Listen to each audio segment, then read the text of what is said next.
Sebelumnya kita memulai pelajaran pada hari ini, sebaiknya kita sebutin dulu ya. Ada yang sebutin itu apa? Tahu kali ya. Biar semangat ya. Kalian kayaknya lemes-lemes semua ini. Enggak kan semangat. Ya, sudah saya berdiri dulu ya. Mana ini ya? Jangan Siti. Ini kita buat. Makanya satu buka. Ini. Ya. Jadi garisnya itu kalau begitu turun, yang atas turun, kalau up itu yang bawah itu naik ya. Kamu coba sebut.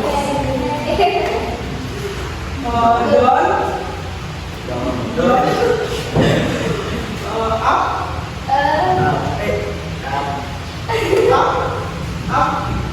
mau.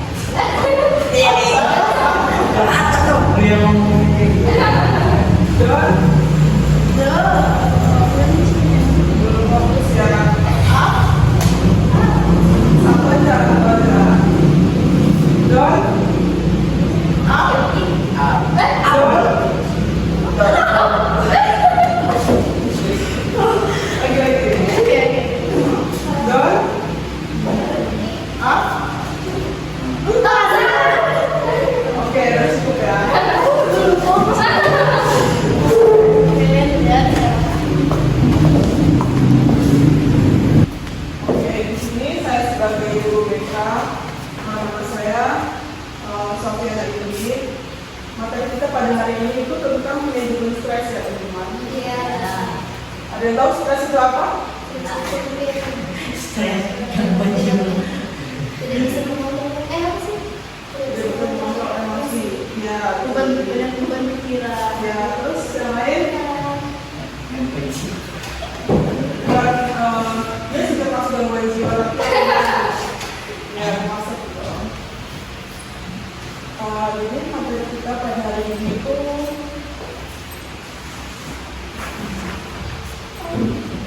tentang pengertian stres, faktor penyebab stres, dampak stres, dan strategi dan teknik mengelola stres yang teman. Stres itu adalah suatu reaksi fisik dan psikologis yang muncul ketika seseorang menghadapi tekanan, tuntutan atau perubahan yang mengganggu kemampuan tubuhnya untuk menghadapinya secara normal. Stres itu bersifat positif dan negatif, seperti menghadapi tantangan yang motivasi itu termasuk yang positif. Kalau yang negatif itu yang mendapat gangguan kesehatan fisik dan mental. Kemudian faktor penyebab stres itu ada dua ya, ada dari internal dan eksternal. Kalau internal itu Dari diri kita. Kedua. dari dalam kita. Kalau eksternal, Dari lingkungan. contohnya lingkungan Masyarakat, sekolah. ya, ya itu kan. Nah, faktor internal yang dari dalam diri kita itu ada yang bisa jelasin tidak yang akan ngomong stresnya dalam diri kita. Mungkin stresnya itu mendapat tugas yang banyak, terus dia mendapat tugas yang banyak, teman-teman itu dikasih lagi gitu kan.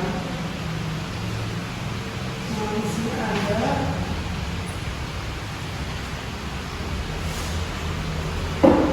pikiran negatif kita yang mudah overthinking ya. Kita takut banget, misalnya besok mau ulangan, dulu masih isi kita harus pelajari materi A, tapi yang harus keluar besok soalnya dapat materi B, terus kita takut nih, tapi kalian bakalan jelek nih, kalian udah overthinking duluan. Padahal kan materi sebenarnya dipelajari semua ya.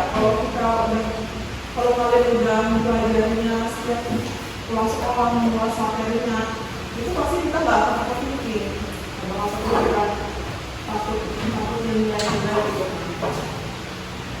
Kemudian yang faktor eksternal itu mungkin bisa dari masalah keluarga, ada yang pengalaman keluarga itu jadi stres. Faktor eksternal itu misalnya gejalanya kita lihat sekarang bisa juga emosi misalnya. frustasi, bingung, kemudian depresi, kemudian gejala fisik ya tadi pusing, lemas, gangguan makan dan sebagainya. Kalau dalam bentuk penyakit itu mudah lupa. Jadi yang anak-anak itu tinggal tugas gitu. Setelah apa itu tugas harus masuk ya apa saran-saran yang diberikan oleh guru supaya kita terhindar dari yang tadinya melakukan gejala berupa itu kalau gejala perilaku. Kalau gejala perilaku itu mungkin gugup, kalau stres nanti gugup gitu. Jadi kita akan kehilangan fokus dan sulit untuk menjelaskan hasilnya. Kemudian berikut adalah bisa juga dengan adanya media sosial itu faktor kenal ya, ada rekan sosial misalnya yang populer gitu, ada teman yang mungkin punya kalau selainnya kali juga pengen gitu kan, ada nih caranya gitu kan, sebenarnya juga boleh tapi aku saya gitu ya, gitu. Nah itu ada hal yang bukan stres, kemudian masalah hubungan pasangan kalian pacaran terus putus itu kan pasti stres ya, jadi ada yang kayak dari tangannya jodoh gitu ya. Jadi itu sebenarnya Iya, boleh saya kira bisa menikmati sendiri. Yang saling berbagi ya terima hal yang positif ya, gak terlalu pikiran yang terlalu takut. Kemudian dengan rasa percaya diri yang rendah ya, jadi bagaimana saudara atau teman-teman pelajar nilai negatif pada dirinya juga menjadi sumber stres. Kemudian ada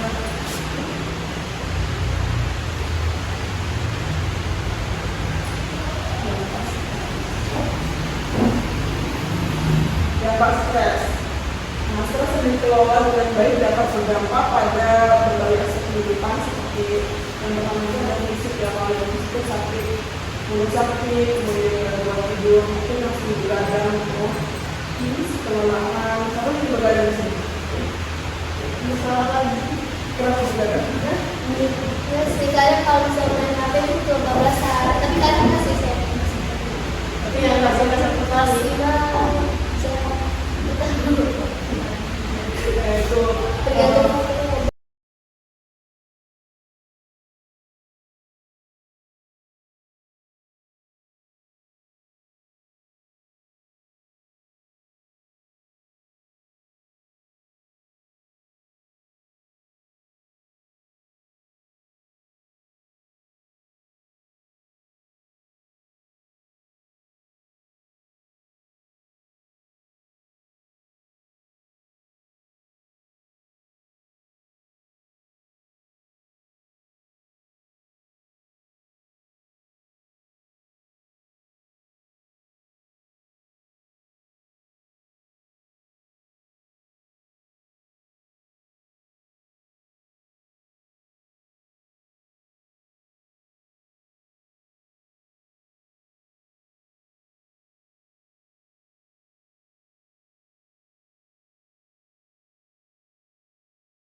dan teknik mengelola stres.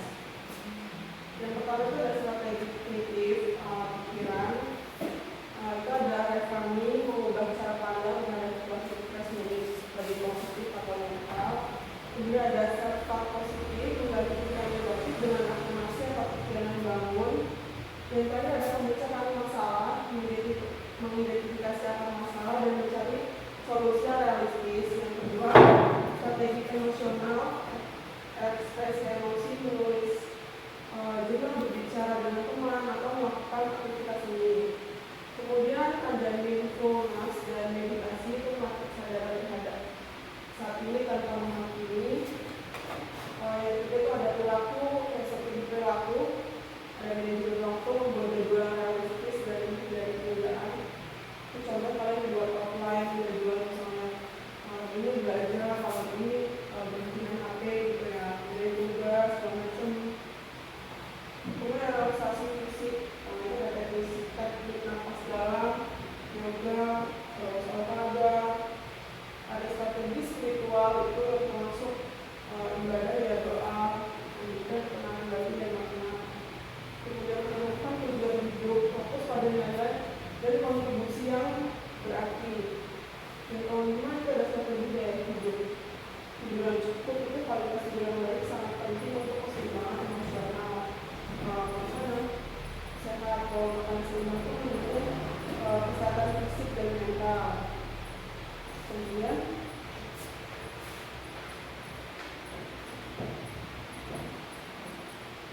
bagaimana sih apa sih tujuan hidup itu? Jadi supaya kita dapat meningkatkan kualitas hidup, jangan kita terbebani oleh lingkungan yang stres, terlalu banyak stres gitu. Jadi baik fisik maupun psikis kita itu kita usahakan untuk terhindar dari stres. Nah, kalau kita dapat menghindari stres atau meminimalisir stres, maka kita akan memiliki mental yang sehat ya. Kemudian jadi mental sehat itu adalah mampu menyesuaikan diri. Sebenarnya adalah menyesuaikan diri apa yang kita miliki, sesuai kemampuan kita. Kayak tadi kalau kita punya hobi, ya kita harus kembali ke hobi yang kita lakukan kita. Misal kalian suka masak, suka main bola, terus atau main sama temannya, kan nggak stres gitu. Jadi memiliki kemampuan dan juga menyesuaikan diri dengan keadaan eksternal di luar diri kita. Sebagai kesimpulan, teman-teman sekalian, bagaimana kita bisa melaksanakan tahapan yang menuju mental yang sehat? Saya kasih contoh identifikasinya. Bagaimana solusi meningkatkan stres tadi? Pertama, kita mengidentifikasi masalahnya dulu, lalu kita mendiagnosa, dan yang ketiga itu kita membuat ramalan perkiraan. Kira-kira mau diselesaikan seperti apa? Ambil yang paling memungkinkan. Jadi kalau ada masalah, kita cari kira-kira ini masalahnya akan diselesaikan seperti apa ya. Kemudian tulis kemungkinannya. Itu namanya prognosis dalam suatu masalah mental. Kemudian setelah itu kita ambil keputusannya. Mana ini yang mau diselesaikan dengan cara yang ini, lalu kita evaluasi, kita ubah caranya. Tapi kalau sudah selesai ya, alhamdulillah gitu. Jadi mungkin itu saja yang dapat saya